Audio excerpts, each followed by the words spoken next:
Hello and welcome to Knit Desserts, a knitting video podcast. I'm Tara. I'm coming to you from southern Wisconsin, and this is my channel where I document my knitting projects and thoughts about making them. Today I'm going to share some reflections on knitting in 2023 and what I have coming up in 2024.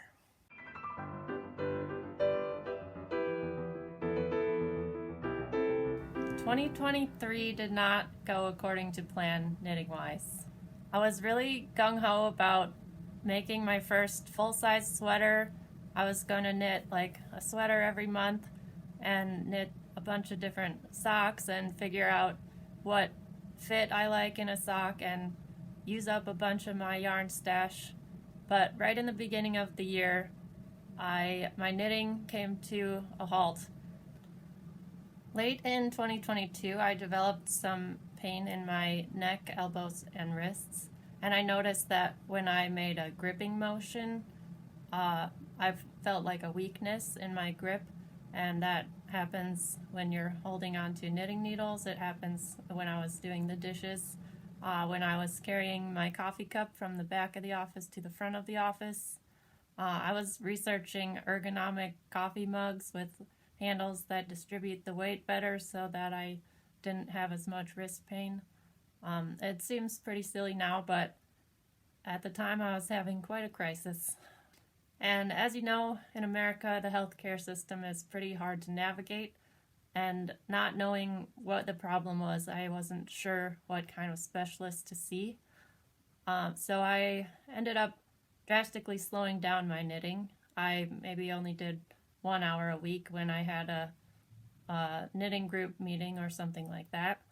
But other than that, I tried to do other things like reading and a little bit of sewing, but even that was a bit more than I could really handle in any quantity. I was doing a lot of research on various things that can affect your wrist, like carpal tunnel, golfer's elbow, rheumatoid arthritis. All my blood tests looked normal, and I saw a couple doctors and they didn't see anything really troublesome. So I just took some time off of knitting, and I thought, this will suck if I don't get better, but I gotta keep looking. I did a lot of stretching and various exercises to try and alleviate some pain, but I hoped that resting would help. Eventually, I was at a knitting group meeting in March, and one lady recommended a particular chiropractor she trusted, so I called them up, and I was kind of expecting a months-long wait list, because that's just what I'm used to when you call any doctor's office. But they were open, and they had me come in, I think, the following week. And they did a whole x-ray evaluation and found a pinched nerve in my neck, and then I started getting adjusted and treated for that, and that has really helped manage my pain. So I am still seeing the chiropractor about every other week, and I notice if I go on a kind of knitting binge for more than a couple hours, like this weekend, I knit a whole sleeve in a day, and after that, I felt like my elbow needed a rest, and so I made sure to go work out and move my body, get some blood flowing around. But I'm really, really grateful that I can knit.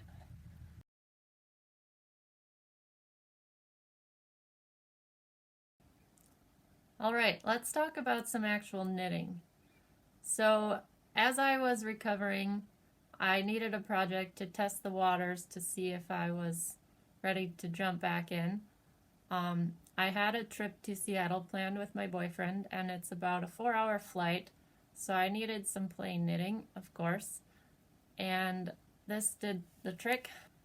This was made out of a souvenir yarn that I bought from San Diego when I was visiting Southern California on a work trip, and I had a day off, and I went to Needlecraft Cottage. This is a 150 gram skein of a color changing gradient yarn. It starts pink and it ends green. It's a single ply of merino wool, and I knit this project, the biased scarf, on a US 9. I cast on some number of stitches, don't remember, it's in my Ravelry. At the beginning of the row you slip one, and then I knit front back, or you can do whatever increase you prefer. At the end of the knit row you knit 2 together and then knit the last stitch, and then the purl row you slip the first stitch and purl across, and it's just like that for the entire length. And this baby ended up being over 7 feet long, so I can wrap it around a bunch of times and it's super cozy. And you'll see, so my cast on edge here, when it drapes, the width is a little narrower than the amount of cast on stitches, because it's kind of, with the increase and decrease in every row, your stitches end up biasing on a 45-degree angle. So it's super simple to knit, and just pick it up and go whenever you feel like. And this was the kind of project I was looking for after the half and half triangles wrap, when I needed something for on the go travel knitting or just mindless knitting. So this fit the bill. And as I kind of mentioned in my last video, I don't so much wear the triangle shawls. I much prefer a really cozy rectangle or a crescent shape. I just like the wrapping around my neck a lot more than the having a point on either my front or my back. So this was very nice to have. So I really like how this scarf turned out. I think I would wear it more, except that the pink and green together is hard to match with a lot of things in my wardrobe, so I really have to wear something plain, or like if I'm wearing something green, it's often not quite the right green and it will clash with this green, or but I do wear it on occasion and I really like it. This scarf for me represents making it through a really dark time, persevering and finding a solution for myself that works, and prioritizing my own health. So I'm really glad that I was able to finish this scarf and then continue knitting as much as I did in 2023, even though it didn't look anything like what I had planned it to be. Not the scarf, the year.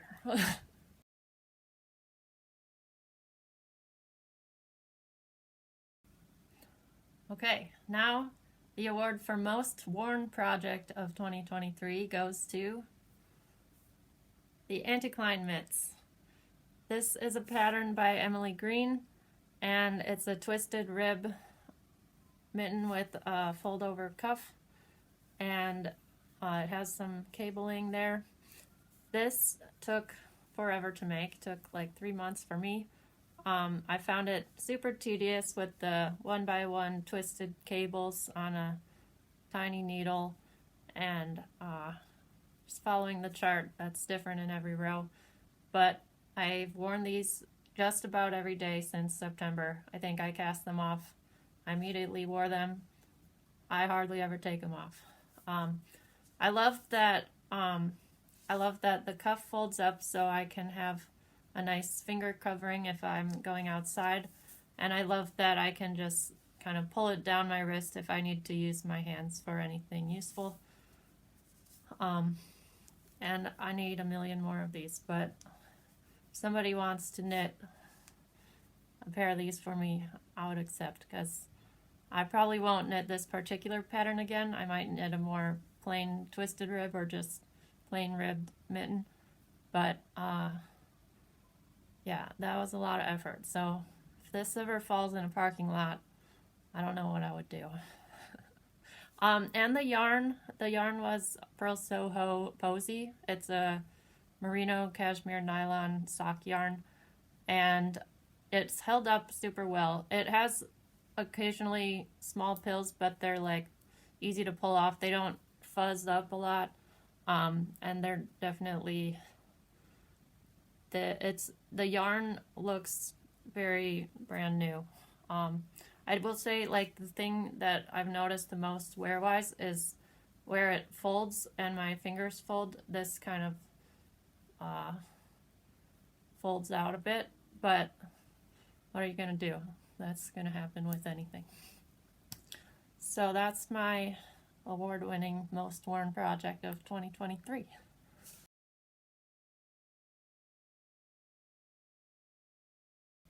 Next up is the Magnolia Bloom sweater, and this project wins the award for turning out the most like I had envisioned. So I talked about this pretty extensively in my first episode. This is the first full-size sweater that I have knit, and I couldn't be happier. I see some kind of fuzz there. Oh, I snagged it. I'll fix that later. But this is held with one strand of a hand-dyed kind of variegated merino and one strand of a Suri. And I did a little bit of color changing toward the bottom. The Suri is the same throughout, but near the bottom of the cuffs and the body, I changed to a different colorway of the merino, which still had a lot of pinks, but also had some purples and oranges in it. Yeah, and I knit the size 2x/3x on a smaller needle, and I'm really glad that I knit this with only 2 strands of yarn rather than a more bulky weight sweater as the pattern calls for, because it's already super warm, and I don't know if I would wear it very much if it was even warmer. So as far as the yarn holding up, I would say, like, it sometimes gets a little fuzzy around the elbows, but I haven't worn it so significantly that it's gotten shabby at all. Because I finished this in the spring, I didn't get to wear it all summer. And then in the fall, I was kind of feeling the fall color vibe. And then in, like, after Thanksgiving, you're like, well, I've got all these red and green clothes. I gotta wear those while it's seasonally appropriate. So I think January through March is where this sweater is really gonna shine. And it's pretty comfortable to wear. I think the alpaca, the Suri, is a little bit tickly with the fuzzes all sticking out, but I don't find it irritating. It's just a little bit tickly. But it's super soft to the touch. So, most successful project of the year, Magnolia Bloom.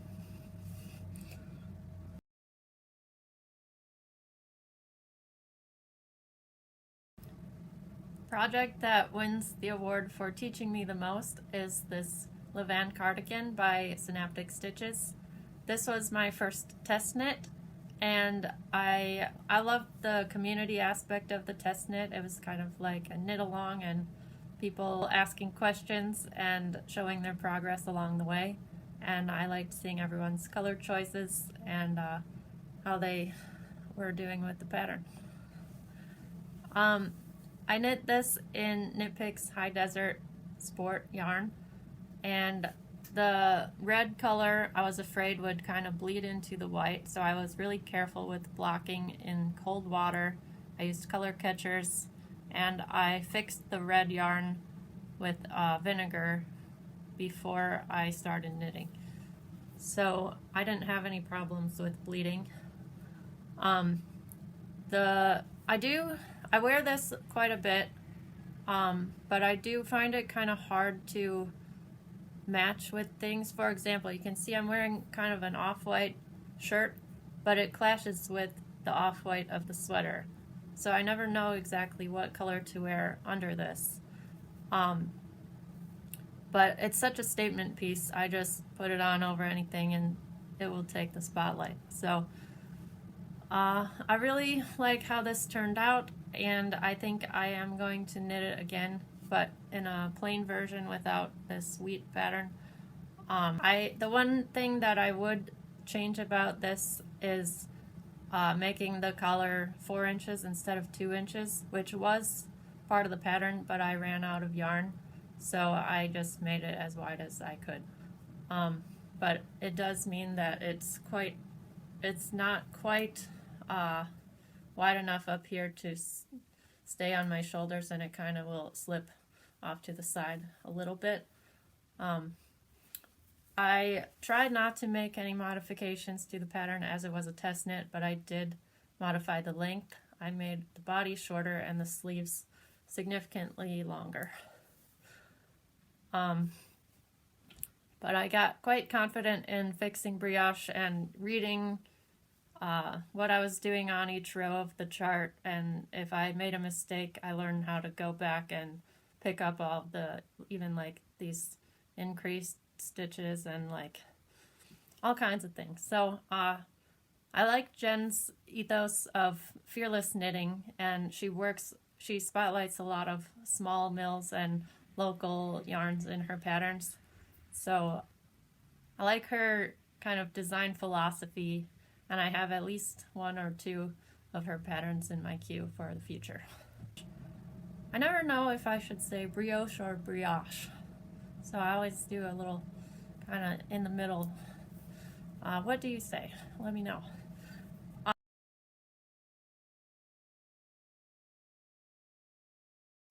The final sweater I made in 2023 is the Daily Pullover. This is made in linen quill, and it's by Paula Pereira, and it's on Purl Soho's website. So it's just a pretty standard V-neck, kind of drapey. I think it's meant to be more boxy fit, but I modified the waist shaping, and I made it split hem, front and back split, and I made the sleeves a little bit longer. It took a couple tries for me to get this one right. I think this one wins the award for longest in the queue. Maybe not. I don't know. This one wins the award for most wearable, maybe. It makes me feel really connected and grounded. It looks like a sweater you could buy at a store, but just knowing what went into it, knowing somebody grew the linen, somebody raised the alpacas and the sheep, sheared the sheep, processed the fibers, somebody dyed it, and somebody sold it to me, somebody packaged it, and then I received it. I decided what to make with it. I put so many hours into it. I looked up who else had made it and saw what modifications they made and what they liked or didn't like about the pattern. And so it makes me feel really kind of connected to the whole knitting community and the maker community in general. So this is not how I would wear it. I like to wear a collared shirt underneath, but this is just a neutral thing that I had on. But it really fit the spot in my wardrobe that I was hoping it would fill. Now, as far as the yarn holding up, it does kind of pill a little bit, but the marling is so busy looking that you really don't notice the pilling on it so much.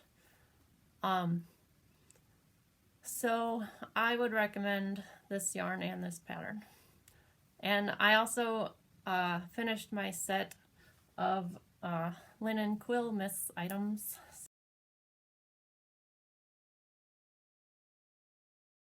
So I finished this hat, which is made in linen quill worsted, and some leftovers from my half and half triangles wrap.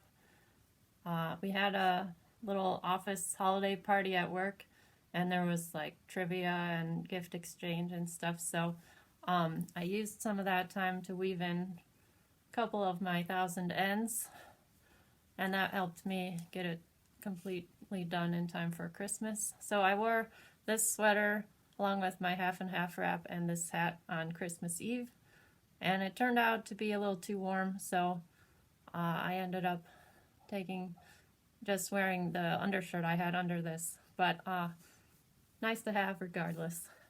We've been having such a mild winter that I haven't needed as much bundling up as I usually do. But today we've got a big snowstorm, and I don't know, maybe this one will stick. As you might have seen, I did get a haircut.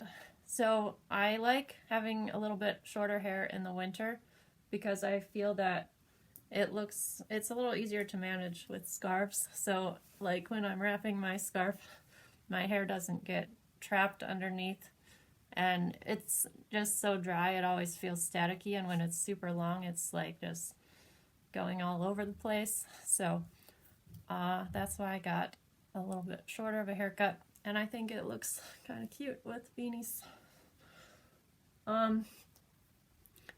So that's all the knitting I wanted to reflect on in 2023. And now let's get into some 2024 plans.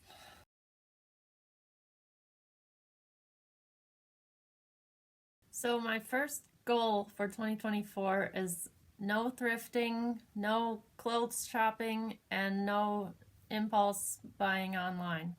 So I tend to have a habit of going thrift shopping too much, and sure, maybe I'm saving money, but I'm also buying a lot of stuff that I don't need, and I'm feeling quite saturated right now in terms of stuff. My house can only fit so much, and I have plenty more projects to do than I have space to bring in new projects. I'm just saying I have enough stuff. Let's not buy more stuff. And I have already gone online to look at yarn once, and I didn't buy any. I was very proud of myself because KnitPicks sends me their seasonal catalog, and they always have some new yarn and a sale going on, and I just have to say, no, I have projects planned. I don't need new projects to add to it. So I'm just going to take the whole year and try and work on some projects that I have planned. And if you see any beautiful cashmere sweaters or other sweaters that need to be rescued, they're all yours. Now, you might have noticed I did not say that I'm giving up yarn buying for 2023. And that is because I don't want to limit myself if I'm visiting a new city or if I'm going to Wisconsin Sheep and Wool Festival. I don't want to feel guilty for buying something if I have a plan of what to make with it or a specific thing that I'm looking for. But I'm just trying to cut down on the impulse buying and be very mindful of what I'm purchasing and not just make emotional impulse purchases. On that note, one yarn that I would really love to try in 2024 is knitvid. It's an unspun yarn, so it's just like a roving, but the fibers are not twisted together, so it's super light and airy. And several of these are popping up. There's Plotilope and Manchalope, I think. And then I think Briggs & Little has an unspun yarn. And I'm sure there's plenty of others. But knitvid is the one I hear that is the softest. I guess they have a really good marketing scheme. They kind of release a few colors each month. And so everything feels limited edition. And so I am hoping that they come out with a nice kind of light to medium brown sometime in the year, because I want to make a stick season sweater by Rebecca Clow in that yarn. And I feel like I want the stick season color, like a bark color for it. So that's what I'm keeping my eye out for, and maybe I will find it or maybe not, but something I am hoping to do. My third goal for 2024 is to knit a skirt or a dress. And I already have a skirt planned, So I've knit, I've knit the scarf, the hat, the sweater, socks, but I want to dress head to toe in knits that I made. So I put a skirt on my list. So I've already got the yarn, and I think I know what pattern I'm going to use. This is the Fisherman's Wool Lion brand, and they sell this at Joann Fabrics. It's kind of like your big box natural wool yarn. So it's quite affordable, and it's actually pretty soft. Like I didn't expect it to be as soft as it is. Now it's still wool, but I generally wear skirts. Like if I'm gonna wear a wool skirt, I'll probably wear tights under it. It's probably winter time, so I'm not really worried about it being itchy. But I'm looking at the waffle loop skirt pattern by Other Loops, because I don't have a brown skirt, and I think this would fill a nice gap in my wardrobe. And this yarn is sponsored by my generous uncle, who got me a Joann Fabrics gift card for Christmas. So thank you, Uncle Bobby. And this is what I'm gonna make with that gift card. I might have extra of this wool left over, and if I do, I might use it to make a pair of slippers, which I will felt. I've seen there's a Sadness Garn felted slippers pattern, and I'd like to try felting, just do some experimenting. It's something I haven't tried before, and my feet are always cold in the house, so I can never have too many slippers. And if I don't have any of that brown yarn left, I have some other natural wools that I could use instead. And then the biggest thing I want to work on this year is stranded color work. So I have already started a project, and I'll show it to you now.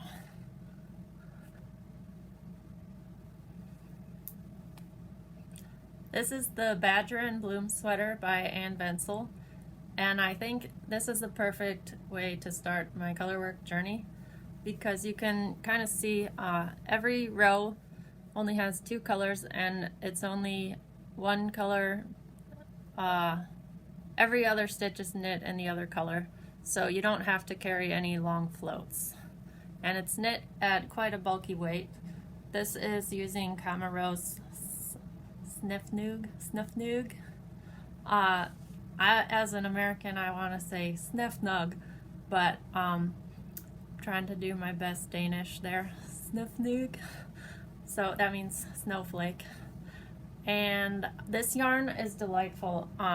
It's a blown yarn, so it has like a kind of a cotton netting inside, and then just loose fibers blown into the netting, so it's not twisted. So this is kind of like unspun yarn that has a little bit of structure, but it's super soft and super airy. So it's like a worsted, almost bulky weight, but it weighs nothing. And I love knitting with this. So this yarn I actually bought for a sweater to make last January, because, so you can see the colors I'm using are kind of rainbow sherbet inspired. I wanted a little bit of neon neutral combo going on. And this was not inspired by the Neons and Neutrals book by La Bien-Aimée, but I did buy that book because I like the idea of combining neons and neutrals. So that might be another goal for this year, knit something from that book that I bought. Yeah, so I intended to make a brioche sweater, and the gray was going to be like the main front color. So like here you can see like the white is the main color, and then the red is the background color. On the other side, the red is the main color and the white is the background. So I wanted the gray to be the main color, and then the kind of gradient of neon colors to peek through. But when I started knitting that, it just wasn't what I envisioned. So then I think a couple months ago I saw Jennifer from Pairs Well with Knitting knit a Badger and Bloom sweater in bright colors, and I was like, ooh, that's speaking to me. So let me try it on real quick. All right, here it is. So I'm generally not drawn to a circular yoke. I'm not a big fan of the shape on me, although my Magnolia Bloom is a circular yoke and I like the fit of that. So I thought, well, if that one worked, maybe another one can work. But I have semi broad shoulders, and so I started, I cast on the size medium, but during the final increase down here, I increased to the number of stitches for the size small, so it wouldn't be like baggy around the arms and the bust.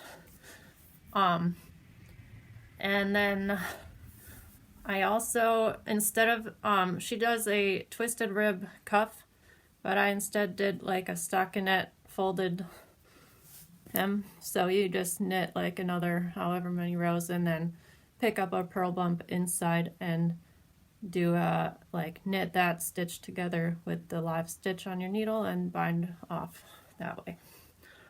So the color work is repeated on the arms, and I think I added this little bit of color work after because the sleeve wasn't long enough for me, and I kind of wish I had started with this above so that it would be more symmetrical, but it's fine. I'm hoping that when I block it I can kind of stretch the sleeve to be just a little longer.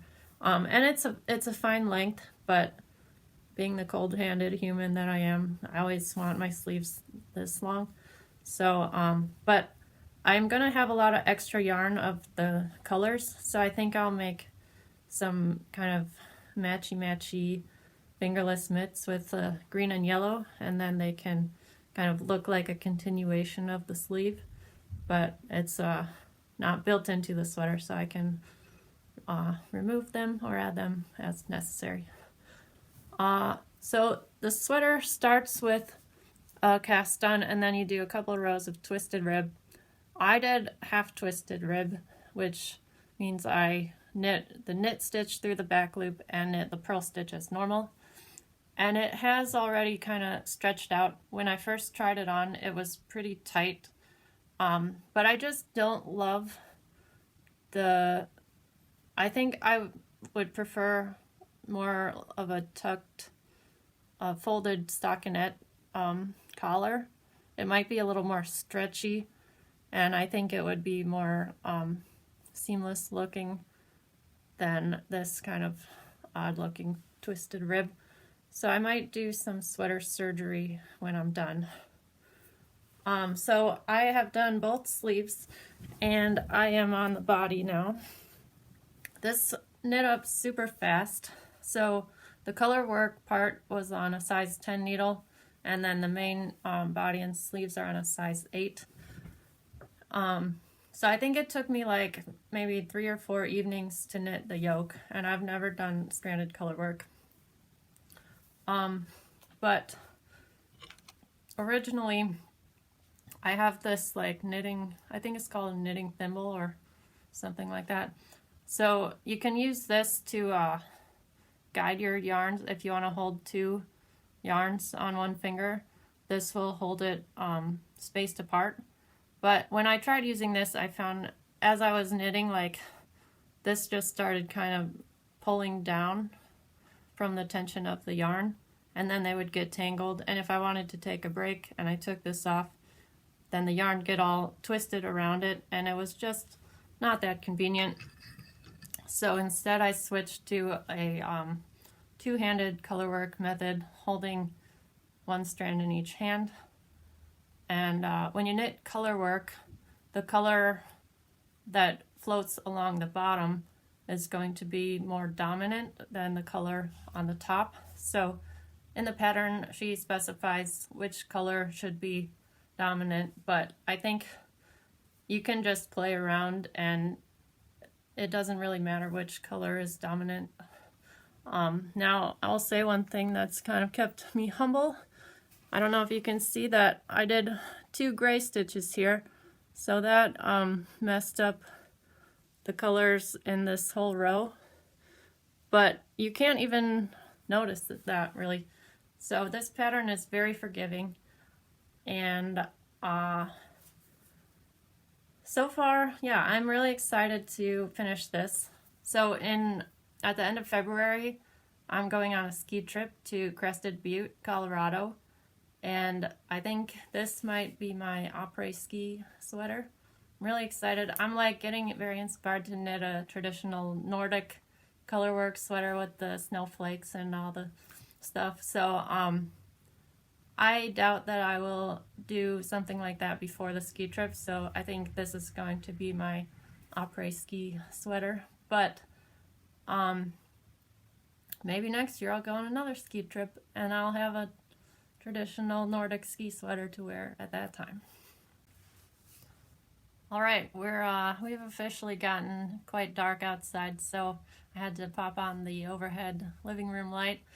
So I think that's all I have to share for the moment, and I wish you all very happy knitting in 2024. Thanks for watching. Bye.